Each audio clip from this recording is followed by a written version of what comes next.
Good morning, it's Friday the 2nd of May into May now, so season really starting to kick off. Another weekly update for you. Apologies there wasn't one last week, I had a family emergency and I've spent a bit of time in hospital, so sorry that there wasn't able to do the weekly update. So last week, I'll go over the last couple of weeks. We hosted the Pro-Am last Friday, which again was a success and had some really good feedback, outstanding feedback from that, which was great to hear. Prepping for that was quite nice. The golf club almost apologised to me for having clutched then the Pro-Am, but it actually works out quite nicely one week after the other, because the prep was relatively easy. You just we kept up the cutting and the rolling, and then just did those attention to detail jobs that we do just to get the course nice and shiny, right just close to the event. So Pro-Am wasn't a huge burden because we were almost there already from the clutch the week or so before, which was great.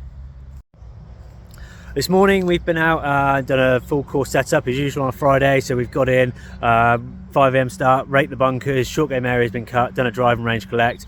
We've cut greens, rolled greens, changed holes, and then we've had a guy out on the hose just to do a bit of extra hand watering, topping any of the dry areas up to make sure it gets through the weekend and those areas stay holding some good moisture. Cutting frequencies are up as well. We're almost up to our summer frequencies.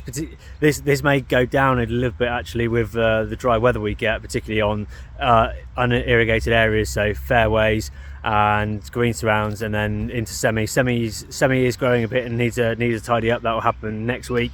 But in terms of the irrigated areas, so greens, tees, aprons, tees and aprons are heading up to sort of 2-3 times a week. Yeah, tees twice a week, aprons 3 times a week, as we're starting to experience quite a bit of growth, taking quite a lot of growth off the grass on the greens now as we're getting these warmer temperatures. The soil temperatures are really starting to warm up, which is the key for that, to get that growth.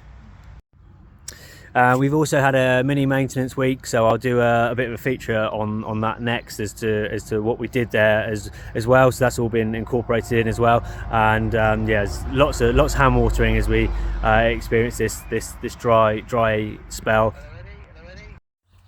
We had a mini course maintenance week this week, which is sort of a light, relatively undisruptive bit of course maintenance, just to look after the greens for all the things we do to them. We roll quite a lot and frequently cut and apply sort of fertiliser and water that causes a lot of growth and things like that. So we may well use that as an opportunity to verti-cut and do top dressing on occasions if we feel we need to. But as I said, it's a lot lighter than the intense maintenance that we do during the September and February maintenance weeks.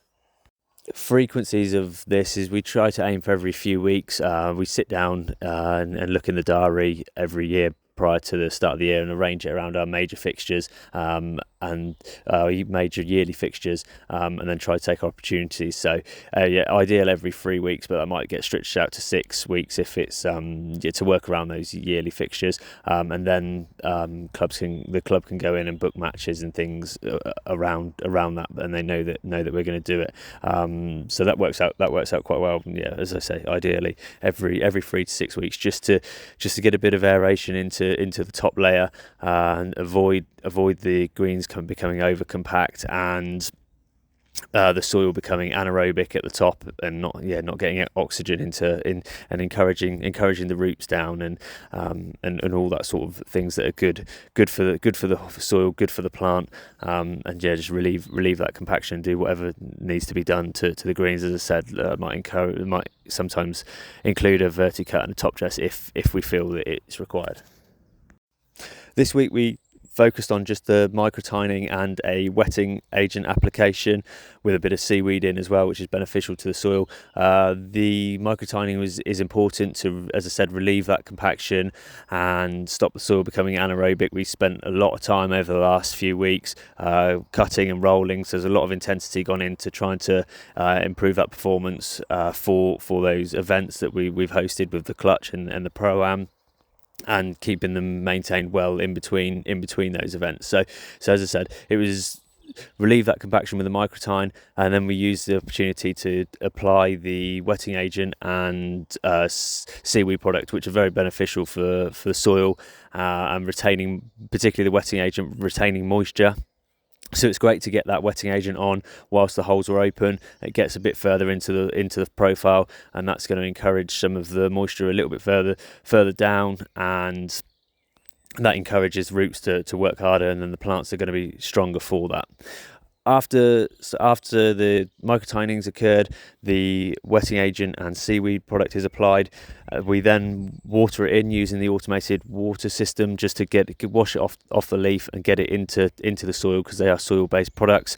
We then come behind and roll to smooth the surface over, and then change the holes because they have to get pulled out as well. So and there, after they've been rolled, you barely know that we've been on them, and as I said, it's very, very light, undisruptive maintenance, but essential and really, really beneficial. This week we were able to make a start on some of the latter holes. I think we started up on 6 and 11 and worked our way around the golf course, and then we had a very quiet Monday afternoon, so we were able to go back and do those early holes in the afternoon. We saw there was, it wasn't very busy, so on Sunday night we saw that, and then blocked out those tee times, and we were able to do it in one day. Quite often someone will come in and make a start on the lower holes on the Sunday evening, and then that means that we can do whatever we need to do in behind, such as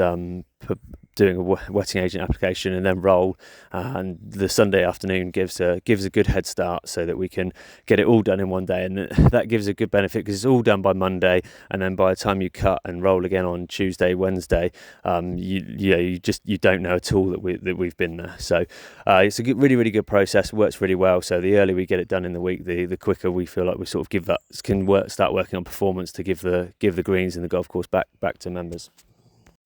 We have new balls down at the driving range. At the start of every season, we start off with a new batch of around 10,000 balls or so.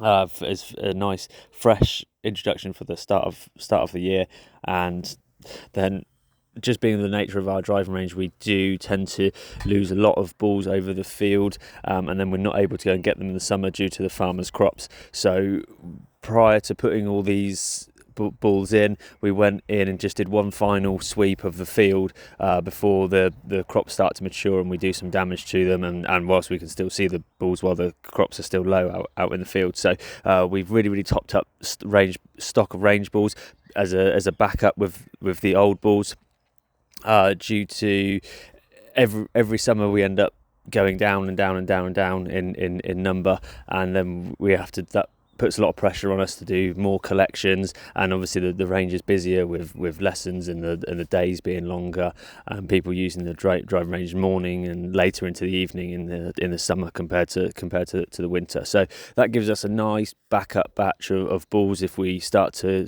get low of the newer balls that we can put into circulation, and still offer a good service. So as I said, we went out and collected as many balls as we could from out in the range, and then all around the bottom of the net and the back of the driving range and all those sort of things. Put the old ones aside back into stock, and as a store back up, and when we get low, and then all the new balls that came, we've now put those into circulation, ready for the start of the season, and then we'll monitor it throughout the season. April is also strimming season for us as greenkeepers as well. We're doing this a little bit later than I would like to. Generally, I would like this to be finished in April, but we weren't able to start this too early this year because we didn't want. We felt it might be a bit unsightly for the competitions to strim all these areas down right before the competitions, and plus there was a lot of other works going on to prepare the golf course. So ideally, we'd have this finished by now, but we're going to push it a couple of weeks later due to the events that we've had on. So we have several wispy areas that we like to incorporate as part of our downland setup on the golf course. So outside of the fairways and the semi-rough where's possible, we'll have sort of wispy eyelash tops on the fairway, on the bunkers, and some of the old bunkers that have been filled in as well. We'll use those still as hazards, but have them as wispy grass hazards. and then some of the banks on the sides of the greens as well that are just too steep for regular mowing or a machine to mow. So we just trim those down once a year, so it stays thin and wispy, and sort of slows the ball down as it rolls off the edge, but doesn't completely go roll away with you and go on for miles. So yeah, so the idea is to trim them down. They do look a bit unsightly. You can see a lot of the yellowing, the whiting, where I instruct the team to hack them down to absolutely nothing, trim them within an inch of their life. So that encourages it to be thinner and wispier, and then the idea of doing it this time of year is you just get the stalks coming up through the season, so it's nice, thin, wispy, and it looks longer than it is because you've got the stalks coming up. So that way you get the ideal balance of looking like you've got the nice rough look to it with the tall grass and the seed head sat on the top blowing in the wind, but it's still nice and wispy and thin, so you can either find your ball or, as I said, it slows it down if it's rolling off the side of a green. So very much in line with the previous feature of managing the rough in sort of strimmed areas, we've been working on managing our wispy rough on the outsides of those fairways and semi-rough with a new purchase that we've had this year. This is a rake which goes around and thins all these areas out.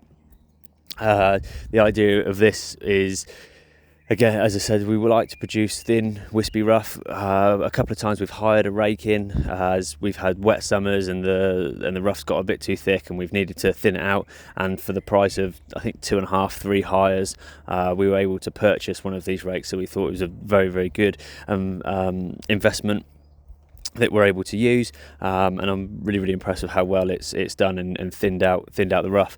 Normally in the spring we would like to do a complete cut and collect, but with the tournaments that we had on, with the clutch and the pro-am we had on, I think we're going to push that to September instead and do an autumn cut and collect rather than the spring one, because it's a bit late in the season to be doing it in now, which is when we're going to get the time and the opportunity, because it's quite likely you need bums on seats to start mowing, because generally, obviously, we've had this dry spell, so it's not too bad at the moment, but this is when cutting frequencies really turn up and you start getting put under pressure to start cutting the semi between the trees, fairways twice a week, which is a lot of labour hours, and we would struggle to get all the long labour hours of doing the cut and collect in the spring, this late in the spring, this time of year when all the grass is getting going and kicking off. So I think we're going to look to move that maintenance of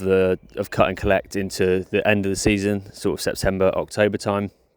And that works well with having this rough rake that we can spin round and just thin it out in the early part of the spring. So this has been round, and we've sort of go over these areas many times to really rip into the long rough and make it as wispy and thin as we can, ripping out those thicker clumps.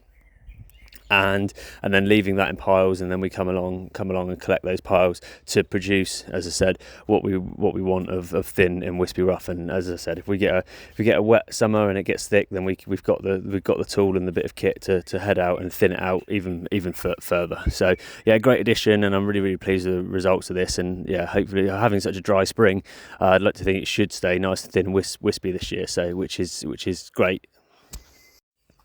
That's all for this week, folks. Looking ahead to next week, we've got a spraying application, whether it be a plant growth regulator, go into the green, so I'll go into more description of that next week, and then it'll be full steam ahead on the couple of things we've talked about towards the end of the strimming and the continuing of the raking of the rough to try and close those jobs out if we can, and certainly get as much of it as we can next week. So that's all tidied up and prepared for the season ahead. So thanks for listening, watching, and we'll catch up with you again next week.